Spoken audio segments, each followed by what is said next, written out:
Well, I think we need more research on the darknet, and I think law enforcement is,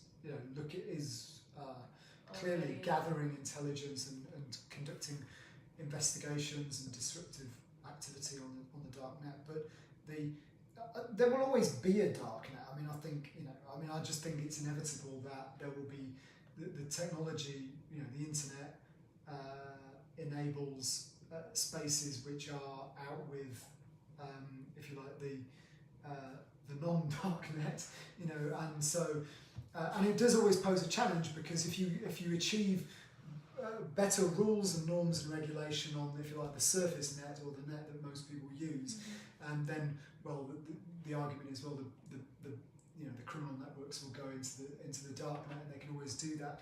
I think unless you completely abolished anonymity or whatever, which I think would just be I don't think would be desirable or effective. But you will always have something like the dark. Now, I think the important thing is to make sure that policing and law enforcement are active and understand it, and also that the internet that most people use most of the time is as safe as possible. I mean, that's the aspiration. Any economy has a black economy. There's always people trying to subvert or go around the rules. That's just inevitable, I think, in any complex society. So is there any chance to prevent crime on the darknet nowadays? Well, I think you can.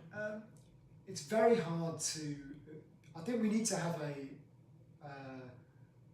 we need to be realistic about the outcomes that we're trying to achieve, because you can have what we probably can't do is catch all the people who are committing crimes on the darknet, because for the reasons that I set out, it's complicated to investigate.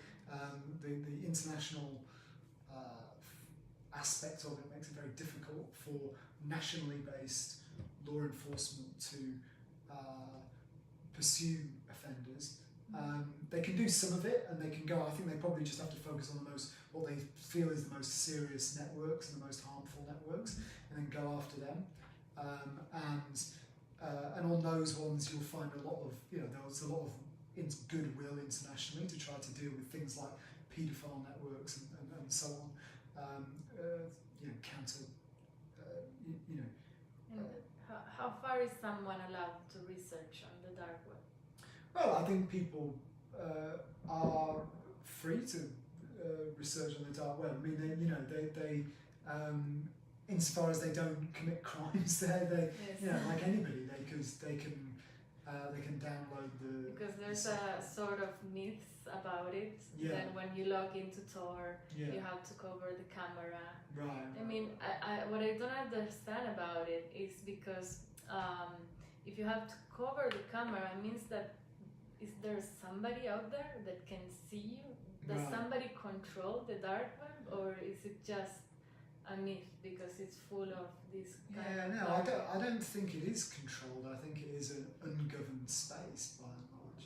So I think and that's why it's so challenging. But I think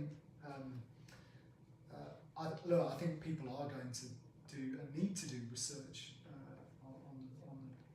on the darknet, and also on the internet generally. So